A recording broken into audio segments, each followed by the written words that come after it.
सत्ता में किसी महापुरुष को याद यूं ही नहीं किया जाता। कोई विचारधारा का हवाला देता है, कोई खुद को फॉलोअर बताता है और ये सब भी यूं ही नहीं किया जाता। आज बाबा साहेब की पुण्यतिथि के मौके पर भी ऐसा ही देखने को मिला। नेताओं ने उन्हें श्रद्धांजलि दी तो एक दूसरे को जमकर कोसा भी। खुद को दलितों का हिमायती बताया तो दूसरों को विरोधी। एक दूसरे को घेरने की कोई कसर नहीं छोड़ी गई। ऐसे में कुछ सवाल उठते हैं। आया चुनाव इसलिए दलितों पर ये दाव, ये सवाल है जो कि इस वक्त हम आपको बता रहे हैं। कौन कौन से सवाल वो बन रहे हैं, वो सवाल हम आपको बता रहे हैं। इसके साथ ही दलित वोटर 2024 में किधर जाएंगे, ये सबसे बड़ा सवाल बना हुआ है, क्योंकि हर कोई दलित वोटरों को साधने में लगा हुआ है। सत्ता का अभियान, दलितों का आवाहन। दलित वोटर जिधर, सत्ता का शिखर उधर। तो ये आज के सवाल हैं जो कि इस वक्त हम आपको दिखा रहे हैं और इन सब पर चर्चा करेंगे। लेकिन उससे पहले आप एक रिपोर्ट देखिए।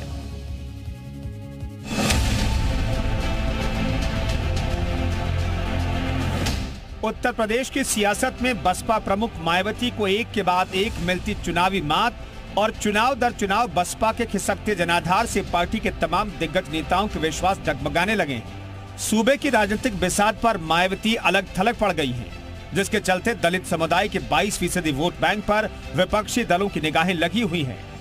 बीजेपी, सपा, आरएलडी, कांग्रेस और चंद्रशेखर आजाद तक दलित समुदाय का दिल जीतने की कोशिशों में जुटे हैं और इसके लिए सभी सियासी दल अब बाबा साहेब की शरण में हैं। 6 दिसंबर को बाबा साहेब के परिनिर्माण दिवस के बहाने सभी दल दलितों को साधते नजर आए।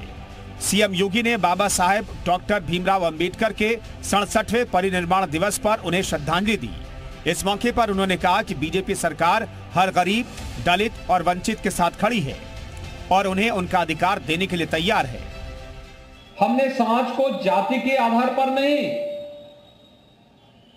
हमने तो समाज को उसकी आवश्यकता के अनुरूप हर दलित, हर वंचित, हर गरीब, हर कमजोर व्यक्ति के साथ सरकार खड़ी है और सरकार उसको संबल प्रदान करेगी।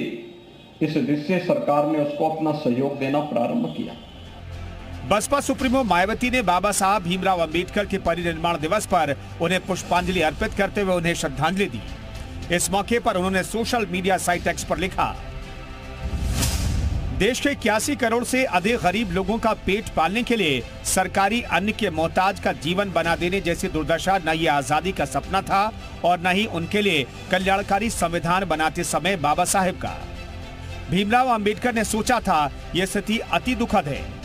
दरअसल बीजेपी की रणनीति है कि अनुसूचित वर्ग में इस बात का संदेश दिया जाए कि बीजेपी ने ही इस वर्ग के नेताओं को आगे बढ़ाया है। वहीं इस बात पर भी जोर दिया जा रहा है कि मोदी और योगी सरकार की योजनाओं से अनुसूचित वर्ग को लाभ मिले। जाहिर है बीजेपी का प्लान बसपा अध्यक्ष मायावती के वोट बैंक को साधने को लेकर है।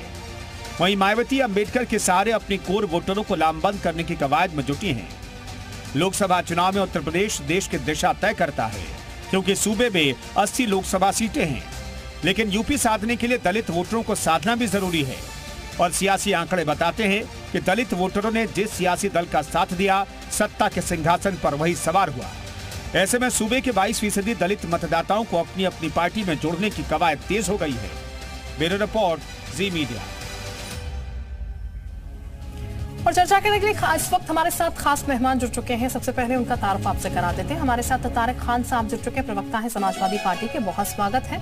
इसके साथ ही सुशील पासी साहब हमारे साथ हैं, प्रवक्ता हैं कांग्रेस के, बहुत स्वागत आपका भी। सुभाष यादव साहब हैं, प्रवक्ता हैं एसपी के, बहुत स्वागत आपका भी। राजीव रंजन साहब है हमारे साथ, राजनीतिक विश्लेषक, बहुत स्वागत आपका भी। आलोक वर्मा साहब बीजेपी प्रवक्ता हमारे साथ कुछ देर में जुड़ेंगे।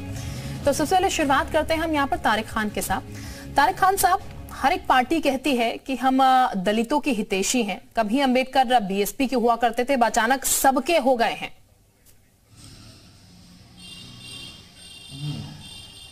देखिए, अंबेडकर को तो सब लोगों को मानना चाहिए और खासकर महिलाओं को तो बहुत ही मानना चाहिए, क्योंकि महिलाओं को वोटिंग का अधिकार अंबेडकर साहब ने भी ही दिया और पूरे देश के उन्हीं की पैरवी की। तो पूरे देश को उनकी जो उन्होंने समाज के सुधार के लिए काम किया, आजादी से पहले भी और आजादी के बाद भी, इस बात का एहसास सिर्फ समाजवादी पार्टी को नहीं होना चाहिए, सबसे ज्यादा सरकार को होना चाहिए। और दलितों का ख्याल सरकार कितना रख रही है कि मार्च के महीने में इसी साल के दलितों की जमीन कोई भी खरीद सकता है, उसकी परमिशन पहले डीएम से लेनी पड़ती थी, उस कानून को खत्म कर दिया। मतलब जमींदारी प्रथा जो चली आ रही थी मुगल के टाइम से, और जिसको अंग्रेजों ने और आगे बढ़ाया, जिसको बाबा साहब के टाइम पर 1951 में नियम बनाकर, जिसको नियम था यूपी जमींदारी भूमि सुधार अधिनियम, उसके तहत डीएम की परमिशन के बाद ही आप दलित की जमीन बेच सकते थे, क्योंकि लोग कागज रखा लेते थे, जमींदार लोग, उनको भूमि का अधिकार नहीं था, आजादी के बाद मिला। क्यों किया गया? इससे दलितों का क्या उद्धार होगा? क्यों किया गया? अपने अमीर दोस्त को फायदा पहुंचाने के लिए, ताकि वो दलितों की भूमि बगैर डीएम के परमिशन के खरीद सके। योगी सरकार ने मार्च के महीने में ये निर्णय लिया, इससे दलितों का क्या फायदा होगा? मुझे कोई समझाएगा क्या फायदा होगा? जॉन ब्रिटस राज्यसभा एमपी सवाल पूछते हैं कि कितने आईएएस बने? एससी का रिजर्वेशन 15% होना चाहिए, 7% IAS IPS civil servant SC बनता है। इसका मतलब है कि बाबा साहब ने जो एससी एसटी का रिजर्वेशन प्राविधान संविधान में कराया था, उसके मुताबिक 5 साल में लोकसभा में, राज्यसभा में दिए गए जवाब के मुताबिक उतना आरक्षण भाजपा सरकार दलितों को नहीं दे पाई जितना बाबा साहब करके गए थे। ऐसे परिनिर्वाण दिवस मनाएंगे बाबा साहब का? ऐसे बाबा साहब की इज्जत करेंगे? ऐसे बाबा साहब का सम्मान करेंगे? यानी कि आपके मुताबिक बीजेपी जो है दलितों के लिए उतना काम नहीं कर पाई है जितना काम करना चाहिए था। ठीक है, मैं 2 सवाल मैंने पूछे, 2 का जवाब दे दे भारतीय जनता पार्टी, दोनों सवालों का जवाब। बिल्कुल, आलोक साहब हमारे साथ है नहीं अभी, और कुछ देर बाद वो जुड़ेंगे तो I'm sure आपकी बात का जवाब वो जरूर देंगे। ठीक है, सुभाष यादव साहब हमारे साथ है, प्रवक्ता हैं एसबीएसपी के।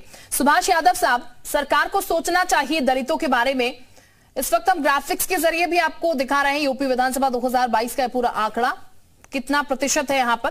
खैर, हमारे साथ खास मेहमान लगातार बने, उनका एक बार फिर से रुख कर रहे हैं।